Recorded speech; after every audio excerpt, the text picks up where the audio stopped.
We all became coaches so that we could help people. But if you're not selling your coaching program, then you're not helping as many people as you could, and you're definitely not creating the kind of financial success that you want for your business. I created my coaching business in 2018, and I did over $100,000 in sales the first 12 months. Now I have a 7-figure coaching business. And what I have learned over the years is that only 10% of my success is due to what I actually do.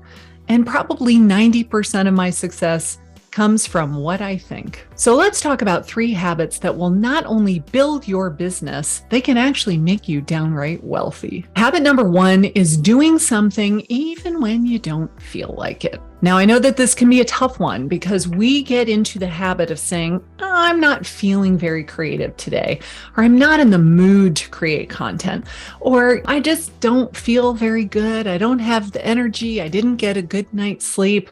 Insert your excuse here, right? Now, I know that this can be a tough one, but let me tell you, this is one of the biggest habits that is going to create wealth for you, because we all have days where we don't feel like it. We're just not in the mood. We're not feeling inspired. We don't feel creative. We just don't really want to show up. We just want to lay on the couch and watch TV and eat a bag of chips. But here's the thing, your feelings are irrelevant. You don't need to feel motivated to get stuff done. How many times have you set a goal for yourself and then you failed to follow through just because you really didn't feel like it? Listen, I'm going to give you a little bit of tough love. It doesn't really matter whether you feel like it or not. It's time to stop letting your feelings dictate your actions. It's just like going to the gym. Most people don't wake up at 4:30 in the morning excited to leave their nice warm bed and jump in the cold car and drive 5 miles to go to the gym so that they can work out and be back before the kids even wake up for school. Most of us would just rather stay all cocooned in our nice cozy bed, right? But if you continue to act based on what you feel like, then you're going to get the results that you already have, which you probably don't really want. So here's how you do it. You're going to make a commitment to yourself. You're going to write down what this goal is, and you're going to stick it on the wall where you can see it every single day. Then you're going to make a plan of action. I like to do my calendaring on Sundays. I sit down on Sunday with my calendar and I figure all of the things that I need to get done this week. I pick 3 tasks that are fairly big projects, and then each day I have 3 smaller tasks that must get done. No exceptions, no excuses. I take the time to time block them and put them on my calendar. Now, here is the secret. At 10 a.m. on Tuesday morning, when that thing pops up on your calendar, you actually follow through. You don't go, "Yeah, I'm not really feeling it today. I don't want to do it." No, you felt that it was important enough to put it on your calendar on Sunday. So you're going to do it. You're going to be a person of your word. You're going to have some personal integrity and do what you said you're going to do because it's important. It was important enough for you to write it down and schedule it. So whether you feel like doing it or not, doesn't really matter. You're going to do it anyway. I challenge you to adopt this habit and watch as your client list grows, and so does your wallet. Habit number 2 is putting more value out into the world that is designed to help your exact ideal client. Now, if you don't know exactly who your ideal client is, I'm going to link another video right up here where I talk about the importance of narrowing down your niche, your specialty, your niche, if you're fancy.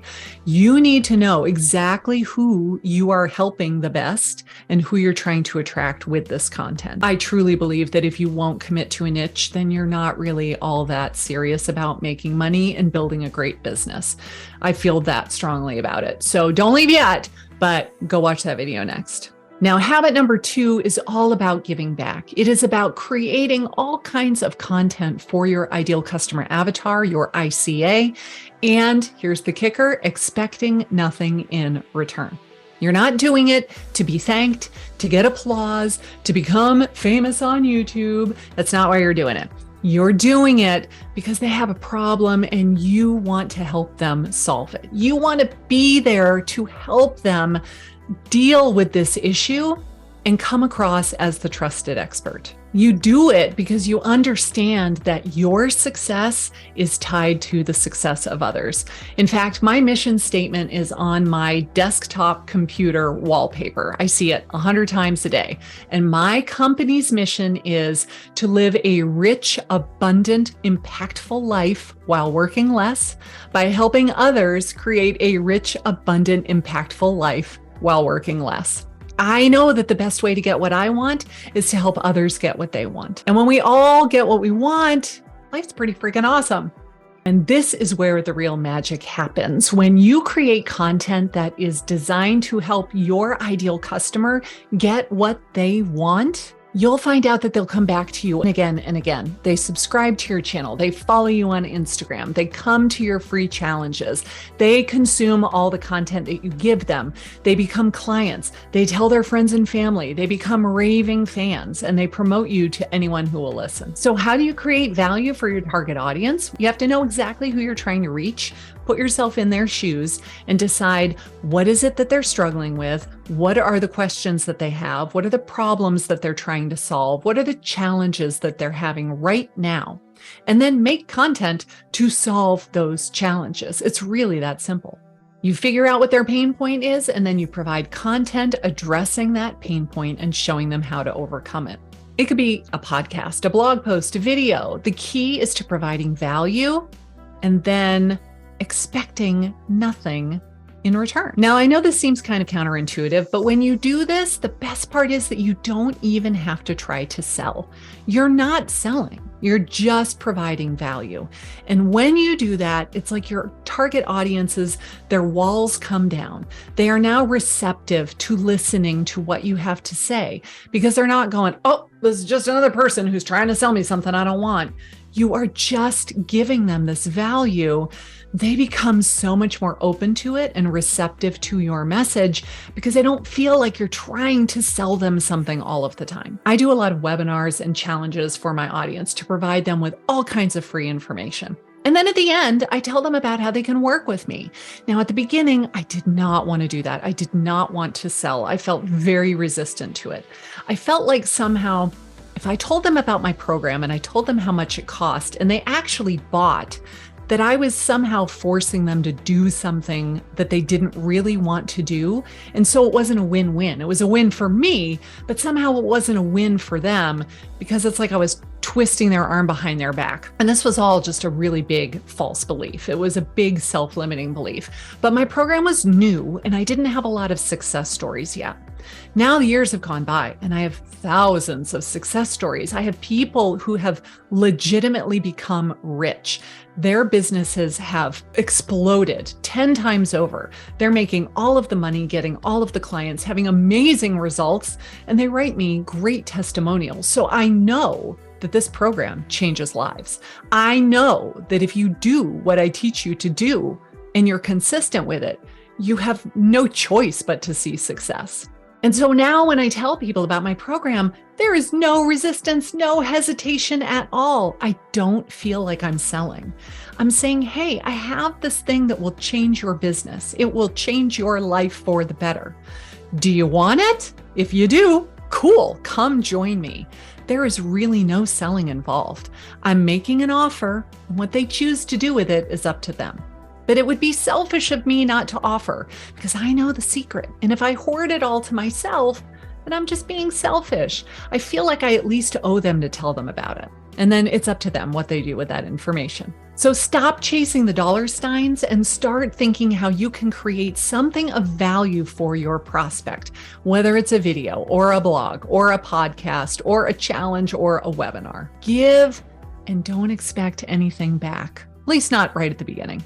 Which leads to habit number 3, you've got to change the thoughts that you're having on a daily basis.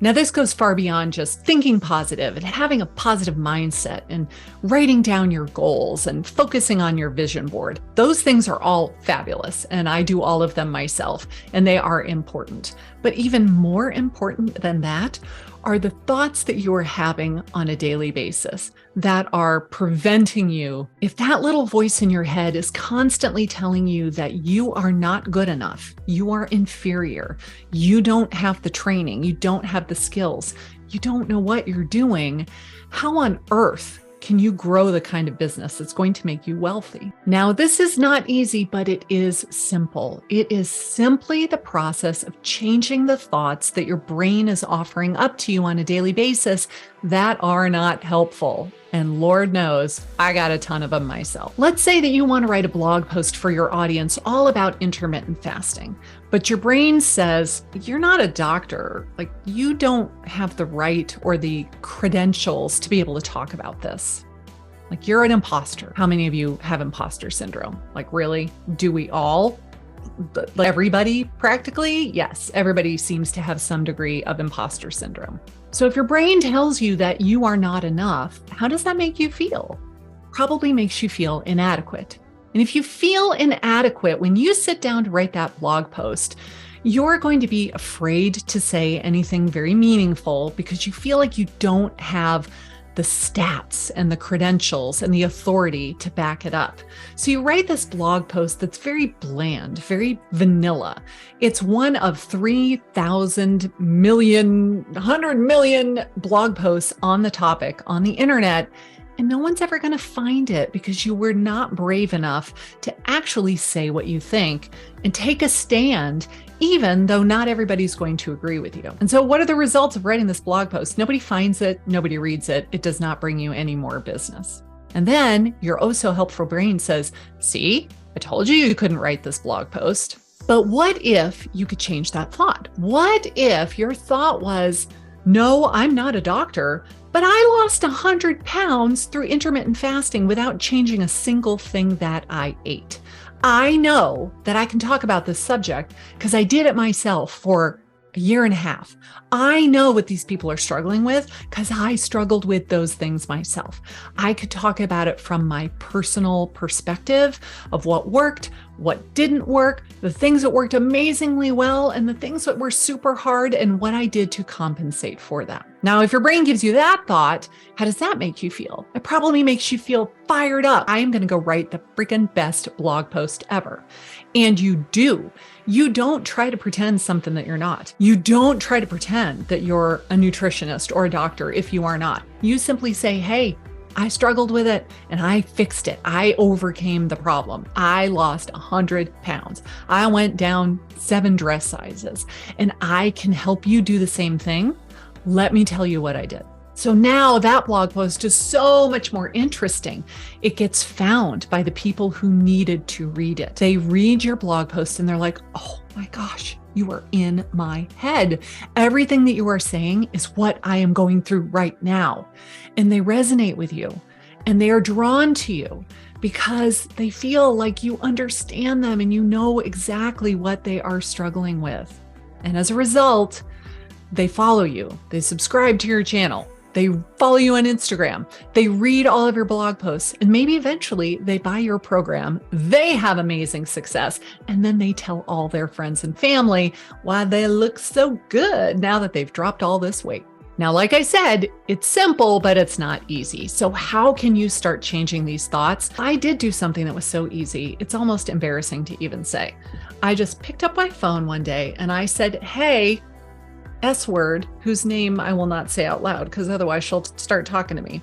I said, create a reminder every morning at 9 a.m. that says, what are you thinking?